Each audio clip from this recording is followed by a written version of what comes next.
This is the Chappell Real Estate Show, episode number 32. Welcome to the Chappell Real Estate Show, your source for the latest real estate information so you can buy, sell, and invest with the best in Texas. Whether you're a first-time buyer, a current homeowner, or a seasoned investor, you've come to the right place. We're here to simplify all things real estate so you can achieve your goals of property ownership with your hosts, Daniel and Roger Chappell.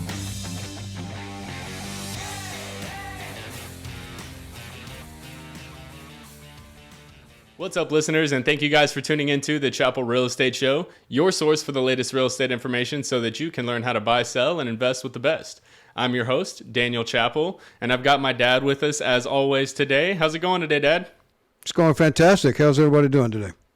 Oh, it's another great day. So, as promised, we did an episode a couple of weeks ago about the new latest eviction moratorium, and then we promised you that we'd bring you any updates if anything happened. So today, we're going to bring you the latest updates with the eviction moratorium. We're also going to talk about some other really great tips, things that you can do to winterize and fall-proof your house, and then a couple other little tips and tricks for our listeners today. So stay tuned. You're definitely going to want to listen to all of this episode today. It's got a lot of great information for landlords and renters alike. But first, Dad, what is today's Chappell Chunk for our listeners? Well, because today we decided we're going to do a little bit on how to prep your home for the fall and the winter, I think today's Chappell Chunk should be make sure you keep up with all of these maintenance tips, whether you are a tenant living in a house or you are a landlord or you're just a regular homeowner. These tips that we're providing for you today are a good habit to get into on an annual basis at a minimum. Some of these tips may require more often than that, but this is some pretty good information that I think most homeowners are aware of, but they just don't get into the habit of doing these things on a frequent basis. So today's Chappell Chunk is maintain your house and do it on an annual basis. Yeah, no, that is a great tip. And you know what? I think every quarter we're going to be doing one of these episodes just to kind of give you guys some tips on what kind of maintenance things you should be doing leading into each season. Us being in Central Texas, we experience weather from every end of the spectrum, whether it be freezing cold snow for a week or 110 degrees hot drought. So definitely want to make sure that, especially when you have these crazy degree variances, that you know how to prepare yourself for each season. So stay tuned. We're definitely going to be doing more of these episodes. But let's go ahead and get into today's topic. So, Dad, the number one thing that we want to talk about is going to be this latest eviction moratorium and basically what happened with it. So give our listeners the update. What's going on? So fortunately for our listeners, they don't really have to pay attention to the news that much in regards to real estate. You and I do a fairly good job of staying on top of that kind of stuff anyway. So I did notice there were a couple of different very important things that happened over the past week that I wanted to share with our listeners. First of all is the eviction moratorium made it all the way up to the U.S. Supreme Court, and the U.S. Supreme Court struck down the moratorium on evictions. And the reason being is that the Supreme Court felt that the CDC did not have the authority to make such a rule, especially to follow it up with fines and things like that. So with that said, that can only be done by our legislature according to the Supreme Court.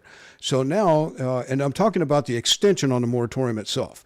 So because the extension was not done properly through the legal channels, then the U.S. Supreme Court has overturned that eviction moratorium. So what does that mean for some of our listeners? Well, it could mean that some of our listeners could wind up evicted. If they haven't been paying on their rent and things like that since the pandemic started. So that could be a possibility. I would hope that doesn't happen, but if it does, you just need to be prepared for that. The other thing, too, is that if people have been in dire straits and been unable to pay their rent, then that can't be held against them. So even if they're to be evicted under these pretenses, I would assume that would not be held against them. But again, you just never know. Landlords can, especially in a single-family house and not a commercial deal, then landlords can pretty much pick and choose who they want to live in their homes. So that is bad news for some folks. But considering the way the employment rates have gone recently, I don't think it's going to affect that many people. But whether it affects one person or 250 million doesn't matter to me. It's still a negative impact on some tenants. Yeah, definitely. So how exactly is this going to impact? So I know there were several tenants that maybe didn't pay their rents, or a little bit behind, and they owe their landlords in back rent. So what does this eviction moratorium being stricken by the Supreme Court, what does it mean for our tenants out there? Well, what it does mean now is that landlords can now evict for non-payment of rent, especially since the moratorium expired, the initial moratorium expired, which I believe was the end of July, if memory serves me correctly. I don't know if that was an extension or if that's when the actual moratorium ended, and then everything after that was an extension. I just don't remember. But I would assume that, yes, that is a potential problem. Yeah, and I believe it was July 31st when it expired, and then I think it was like August 3rd when the CDC re-implemented the new moratorium order, which again, the Supreme Court overruled. So for our tenants that are out there, we've mentioned this before. We've done all kinds of episodes where we talk about the landlord-tenant relationship. We talk about, different tips for renters, different tips for landlords. But something that I definitely want to notate is that every landlord is going to be a little bit different. So if you're in a position where you owe your landlord back rent, give them a call, talk to them, see if there's something that you can work out. At the end of the day, these landlords are put in an impossible position as well. They've got a mortgage that needs to be maintained. They've got insurances. They've got, property taxes that are increasing. And if they've got tenants that aren't paying, at the end of the day, they need somebody who's going to help support them in keeping their business operating. So if you're that person and you know that you can come up with the back rent in a reasonable amount of time, and you can come up with a solution, work with your landlord, try to work something out. At the end of the day, the landlord is not just all gung-ho, ready to evict you. That's not really how this usually works. Are there some landlords out there that are ready to move on to the next person?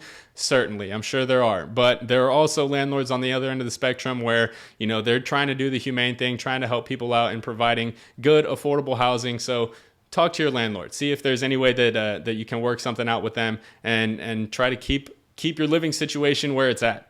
All right, so Dad, with the eviction moratorium ending, why don't you tell our listeners the other trend that we're starting to see in the market with rents?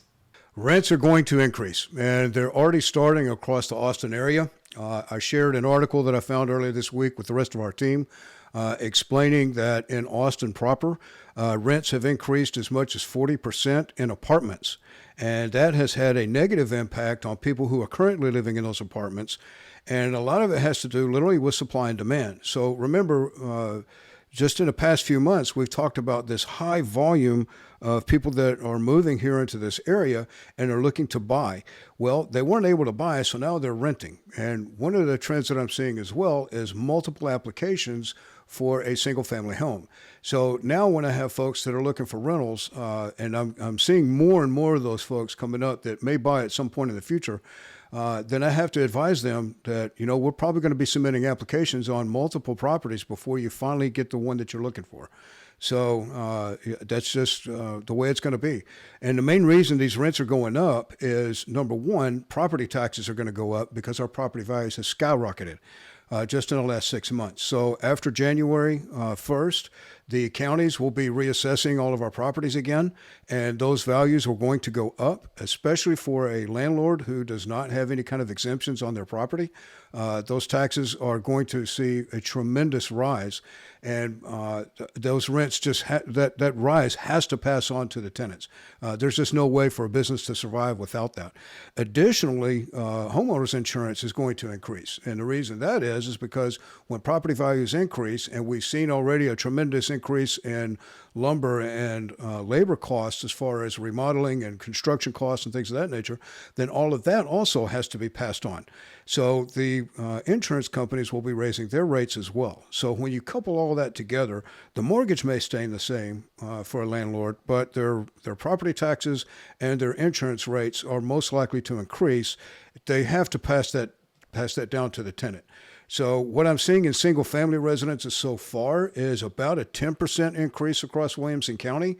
I have not checked Travis County because I don't work predominantly in Travis County. And right now I don't have anybody looking down there, so I have no real desire to be checking into Travis County. But it just makes sense to me that single family is probably going to go up somewhere in the range of 20 to 40%. across the board. And the reason being is that we saw property values increase that much.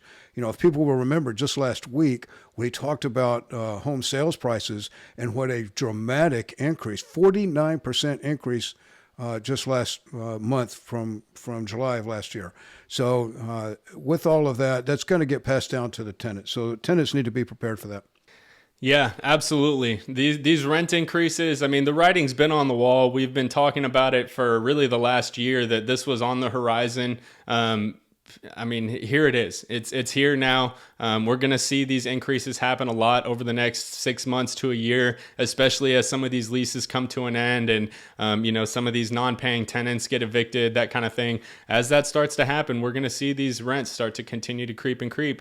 So just to kind of bring this around full circle, because I know this is mostly talking about the eviction moratorium and mostly talking about the renter side of things, but what is this going to mean for landlords in the future? Do you think that Austin is still a great place for landlords to be investing? What are your takes on that? Yeah, so for about the past 6 to 8 months, it's been very difficult for for property owners or investors to invest in the Austin area market. And the reason being is that property values have skyrocketed, but the rents haven't kept up with that pace. That is going to change. So I would anticipate here within the next 6 months to a year, we will see the rents increase to be able to keep up with that demand. In addition to that, it's going to make it a much more profitable place for investors to invest. So I think it's time now, especially for us in real estate, let's reach out to our investors and let them know, okay, now is the time to buy. Even though the prices have jumped, the rents are going to increase as well to keep up with that. So just anticipate that. Yeah, absolutely. And the property values will continue to rise. I don't think that they're going to slow down. So, I mean, when you look at the best reasons to invest, you always want a cash flowing property, but you also want a property that has a good likelihood to appreciate. And I still think that the Austin market is one of the strongest markets in the country right now. I agree wholeheartedly.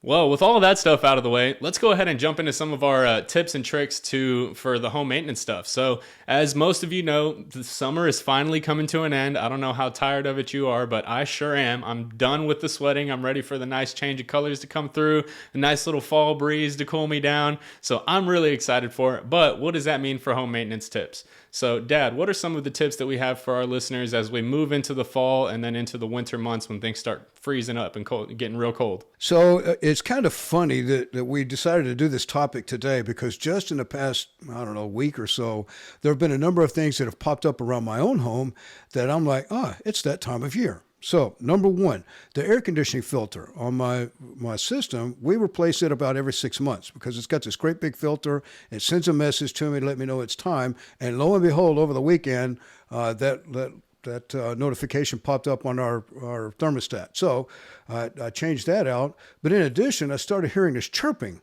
coming from one of the back bedrooms in the house. Well, sure enough, the smoke detector battery went out. So your mom's out this morning purchasing new batteries so that I can replace all of those. So it's that time of year when you really do. And the way I look at it is if I replace one battery, I'm replacing all of them. I don't even care how long they've been in there. I want to get everything on a regular schedule. So when that first one starts to chirp, that's it. They're all being replaced. No ifs, ands, or buts. That's a done deal.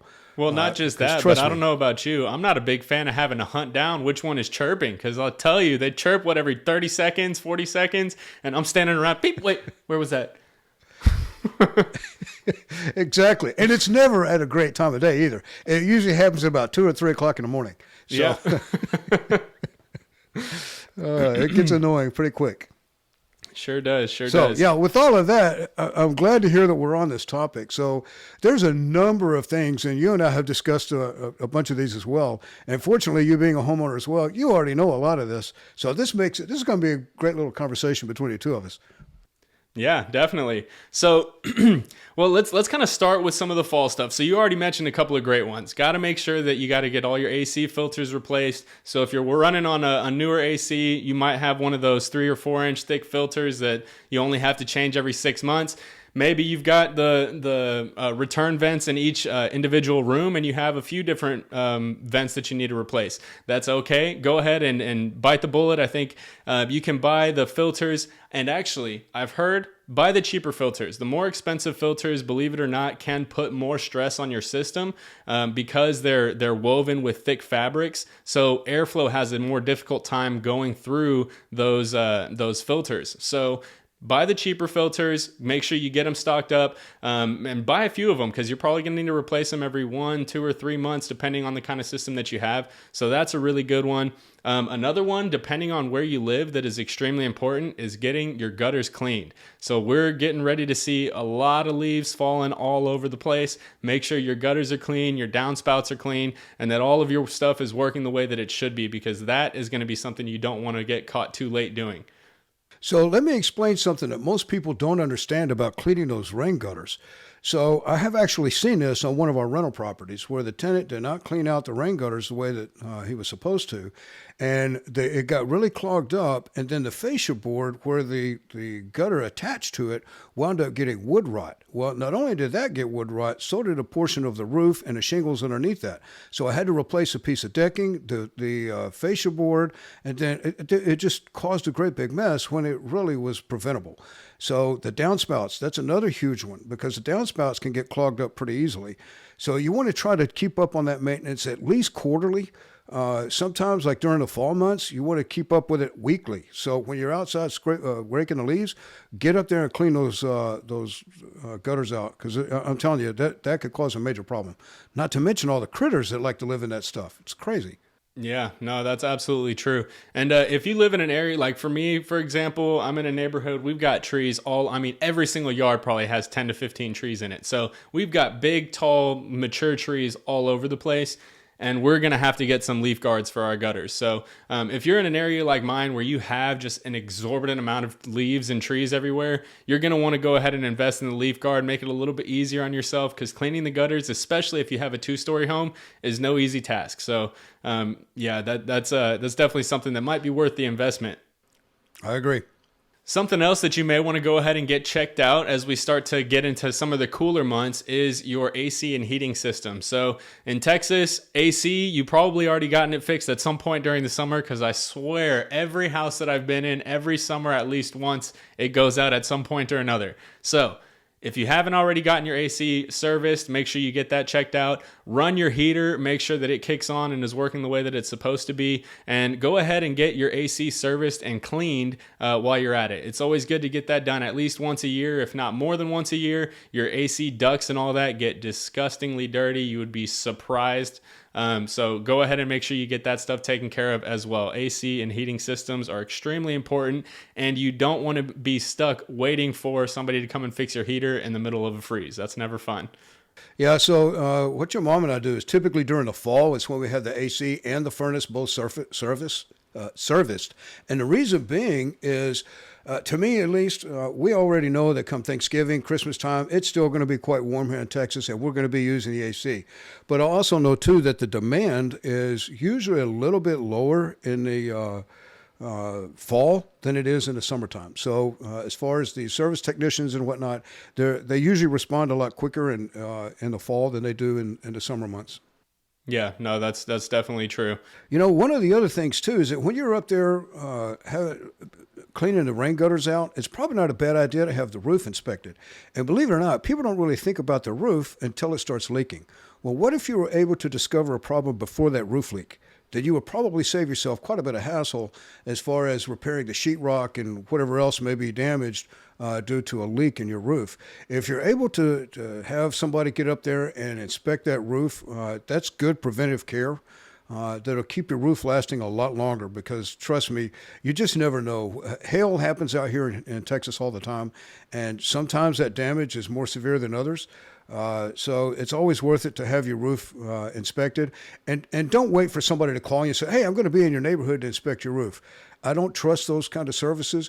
Reach out to us for the referral. We've got plenty of folks. We have a couple of really good roofers that we rely on to go and inspect those for us that, I'll be honest with you. I trust my guys to go out there and take a look at it and give me an honest opinion. So reach out to us. We've got the referrals for you. Absolutely. And that is definitely one of those ones that you want to have a professional look at, because I'll look at a roof all day long and I won't notice what is considered to be damaged.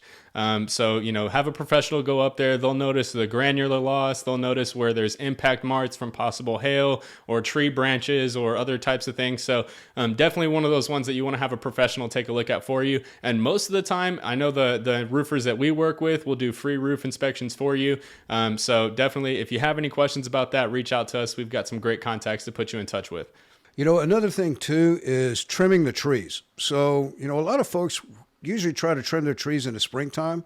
But what I have learned, especially here in Texas, is that there is a fungus that travels from oak tree to oak tree year round. And the best time to trim our trees in Texas is in the wintertime after the first freeze. Unless, of course, you've got branches that are growing within 3 feet of your roof line. It would be probably a really good idea to trim those branches away so that they're at least 3 feet away from the roof line. And the reason being is that when the wind blows, those tree branches will rub across the top of that roof, causing damage to the shingles, or even worse, it can get down to the decking. So you want to make sure you kind of trim those tree limbs away. The other thing too is that by trimming the trees and keeping them thinned out to a certain degree, a couple of things happen. Number one, when we get heavy wind, then the wind tends to blow through the trees and not blow the tree over. So in Houston, and I remember this a bunch, a lot of trees that were really full and healthy and looked gorgeous, when we have a tropical storm or hurricane come through there, those are the first trees to get knocked over because they weren't trimmed out properly. So the wind wouldn't blow through them. The wind was blowing against them and pushing them over. So you want to try to, and that, trimming your trees that thoroughly, usually about every 2 to 3 years is sufficient. But keeping them off your roof is probably an annual job. You want to make sure you look at that at least annually. And this is the time of year to do that. Yeah, absolutely. That's a really great tip. Something else that's worth taking a look into, and this is something that I never even thought of as an issue until it actually came time for me to sell my last house, and that is cracks in your driveway. So pay attention to that stuff. Again, in Texas, we have these extreme temperature changes. We have extreme weather changes where we go from extreme drought to a couple of months of just nonstop rain. And when you have these kinds of variances in weather, it causes all kinds of problems. The expansion and the contraction in the ground causes the concrete to make a lot of motion and movement. So driveways, walkways, foundations, a little bit less, but still very important to keep moisture around your foundation. But if you see cracks start to develop, go ahead and call a leveling company or call a foundation repair company. Have them take a look at these various areas of concrete to see if there's anything that can be done preventative maintenance wise to increase the longevity of that concrete, because it's expensive that foam is not cheap. So if you need a lot of foam to level your driveway or to level a part of your foundation, it can add up very quickly. So the sooner you address those issues, the more affordable they are. Again, if you have a house, make sure you maintain it. It's definitely worth it. It's worth the expense. Absolutely. Another thing, too, that a lot of people don't give a lot of thought of, and I know they're told this, especially when they buy a home new, is their water heater. So I know every new home orientation that I go to, the crew chief runs around and he explains to our buyers, this is what you need to do, and this is how you drain your water heater, and you need to do this on an annual basis, and et cetera, et cetera. People don't do it. They just don't do it. I've drained mine here twice. So about every other year, I go ahead and I drain it. And I have 2 water heaters. And the reason being is that in Texas, we have very hard water, especially in this region. So that hard water has a tendency to build up calcium deposits and whatnot in the bottom of that water heater. And over time, it can cause damage to the water heater and shorten the lifespan. To increase that lifespan, one of the best things you can do is drain it, and that means completely drain it. And there's a process to do that. Most of them, you just connect a water hose to it, and then you follow a process, and the process is actually written on the side of the water heater. If you have any questions about it, it depends on your water heater as to how you drain that. So you can look on YouTube. There are tons of YouTube videos that explain how to do that. I know for me personally, I know exactly what I'm doing with mine because I've drained it a number of times, so that's not a problem for me. But we also have gas. So there's a process that I have to follow to make sure that I drain it properly, which includes shutting off the pilot light and shutting the gas off.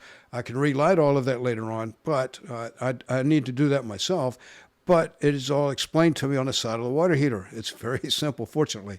They make it very easy for people like me to do that, because you already know I am not the maintenance guy. I'm just not. So there are a few things that I actually have to pay somebody to do, but draining the water heater isn't one of them. Even I can do that. Yeah, well, I'll tell you, depending on where the water heater is at, you may want to hire somebody, because I know for me, it's up in the attic in a really small crawl space, and I need probably 100-foot water hose to hook up to it to drain it and do that whole thing. I might just pay somebody. I don't know. And then our last fall tip before we move into some of the winterizing things that you need to do as we move into the colder weather is really going to be all about your lawn. So I don't know about you guys, but me as a homeowner, that was one of my favorite things. Was I finally have my own yard. I can do my own landscaping. I want that yard of the month look. Well, it takes a lot of work to get that yard of the month look. So for your lawn, first things first, when you go into the fall and winter season, you want to start cutting your grass a little bit shorter. Give it a little bit less length. Also, make sure you fertilize it. I know a lot of people think moving into the winter time and the fall time, the growth season is kind of ending and there's not really a whole lot of need to fertilize.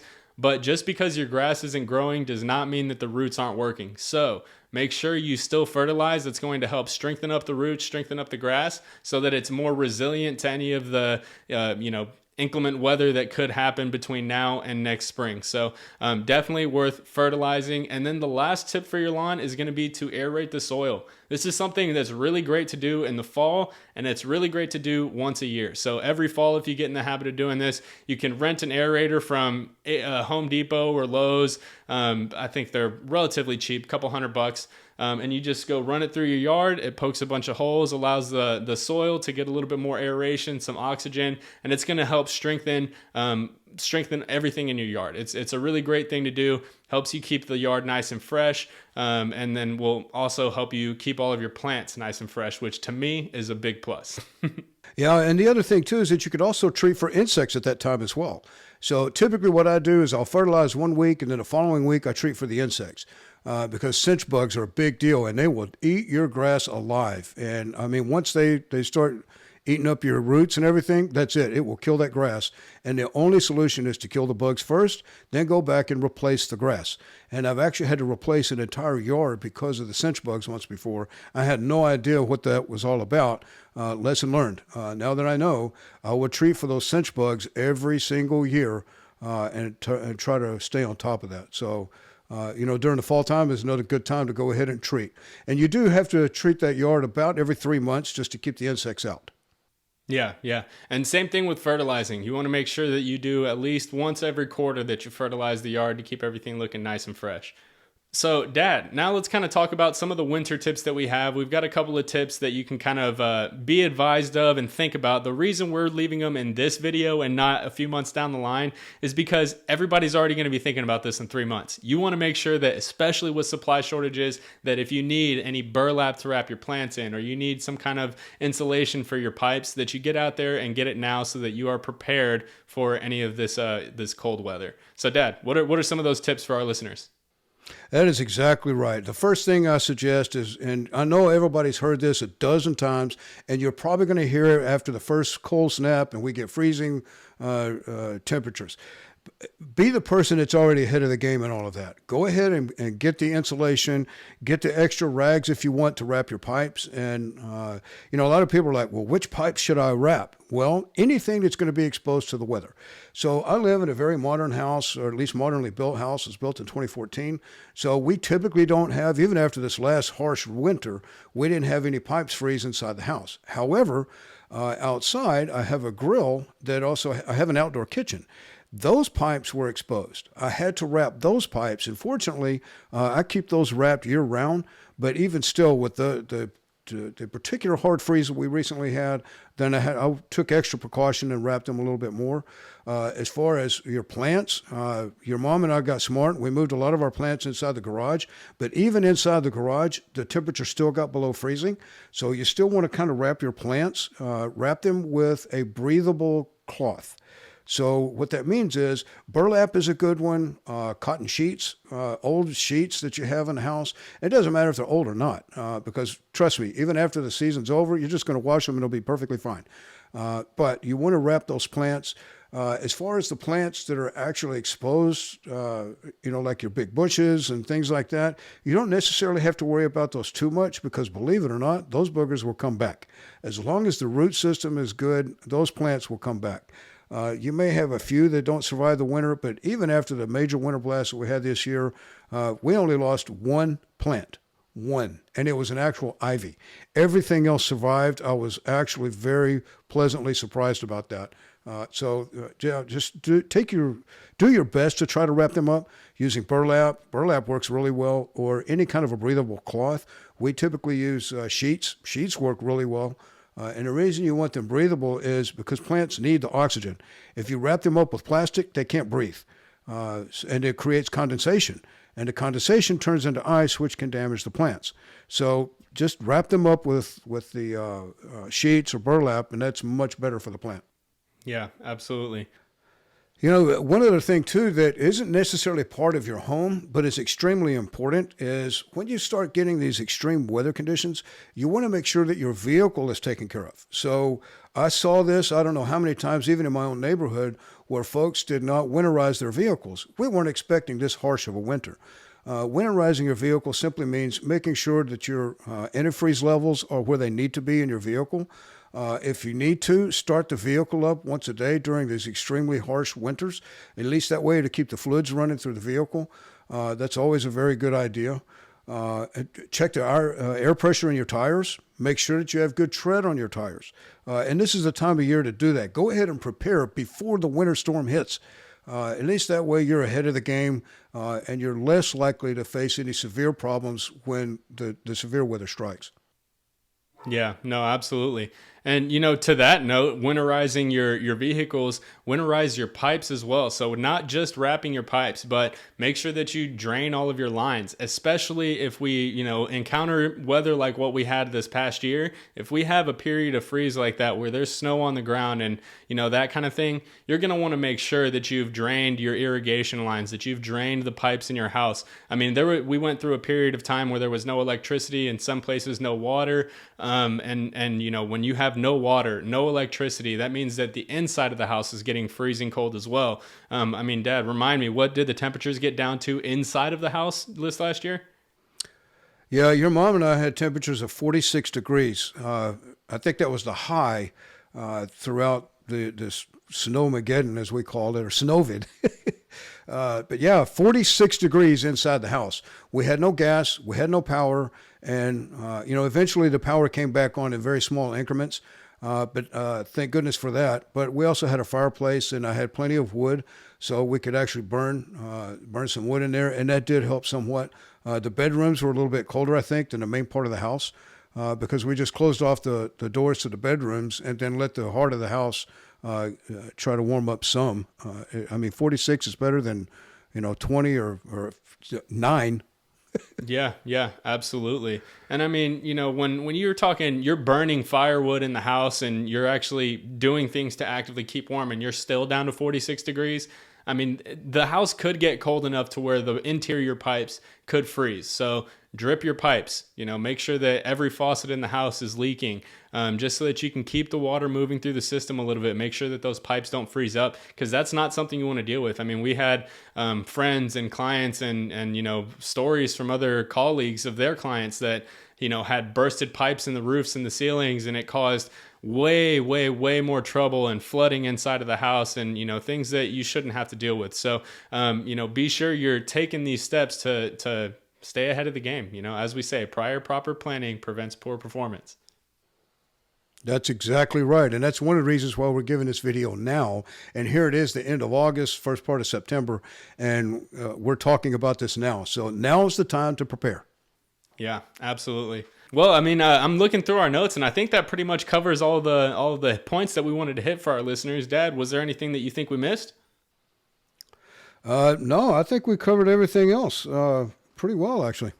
Great. Well, wrap it up for our listeners. I know you've got your closing thoughts. I do indeed, and everybody knows it by now. Referrals, referrals, referrals. So just like I mentioned today, going through a lot of these different prep steps that we've done. If you have questions about anything, by all means, call us. If you'd like referrals on some of the folks, the AC and heating and roof inspectors, things like that, please give us a call. We do have trade professionals that we can refer to you to make sure that those things are taken care of. Again, referrals. That's it. Referrals. That's it. That's the closing thoughts for our listeners on every week's episode. So take it to heart. We hope that if there's anything that we can do for you, you'll reach out to us. Let us know how we can help you or your friends or family when it comes to anything real estate or anything Austin. We are here to help. So thank you guys again for tuning into the Chappell Real Estate Show. We love spending this time with you every week, and we will see you all again next week. Y'all have a great day. Thank you for joining us this week on the Chappell Real Estate Show. If you enjoyed this episode, share it with a friend and leave us a review. Find us on social media at Chappell Realty Group and online at chappellrealtygroup.com. Until next time.